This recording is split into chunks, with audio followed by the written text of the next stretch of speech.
2023 সালে ইন্দোনেশিয়ার পশ্চিমা পাপুয়া অঞ্চলে নিউজিল্যান্ডের পাইলট ফিলিপকে অপহরণ করেছিল আদিবাসীরা। এরপর পার হয়েছে দীর্ঘ 19 মাস। এ সময় তাকে ফেরাতে আদিবাসীদের সঙ্গে দফায় দফায় আলোচনা হয়। তবে দাবি না মানা পর্যন্ত ফিলিপকে মুক্তি দেওয়া হবে না বলে সাফ জানিয়ে দেয় আদিবাসীরা। অবশেষে দাবি মেনে নেয় 1.5 বছর পর ফিলিপকে মুক্তি দিয়েছে তারা। শনিবার এক বিবৃতিতে ইন্দোনেশিয়ার পুলিশ বিষয়টি নিশ্চিত করেছে। পাশাপাশি নিউজিল্যান্ডের পররাষ্ট্রমন্ত্রীও বিষয়টি নিশ্চিত করেন। গত সপ্তাহের মঙ্গলবার টিপিএনপিবি এক বিবৃতিতে ফিলিপকে মুক্তির শর্ত ও রূপরেখা প্রকাশ করে। এর মধ্যে তাদের দাবি ছিল ফিলিপকে পুরো মুক্তির প্রক্রিয়াটি গণমাধ্যমের উপস্থিতিতে হতে হবে। পরে ইন্দোনেশিয়ার সরকার বিদ্রোহীদের এসব দাবি মেনে নিলে মুক্তি দেওয়া হয় তাকে।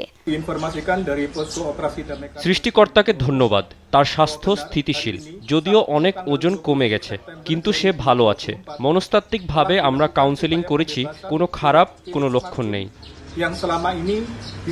ফিলিপ অস্ট্রেলিয়ার বিমান সংস্থা জেটস্টারের সাবেক পাইলট। 2023 সালের ফেব্রুয়ারি মাসে তাকে জিম্মি করে পাপুয়ার ওয়েস্ট পাপুয়া ন্যাশনাল লিবারেশন আর্মির একদল বিদ্রোহী। ইন্দোনেশিয়া 1969 সালে পশ্চিম পাপুয়ার নিয়ন্ত্রণ পায় নেদারল্যান্ডসের কাছ থেকে। এরপর থেকেই সেখানকার নাগরিকরা স্বায়ত্তশাসন ও নিজস্ব ভোট ব্যবস্থার দাবিতে আন্দোলন করে আসছে। আফরিন মৌ, নিউজ ডেস্ক, দেশ টিভি।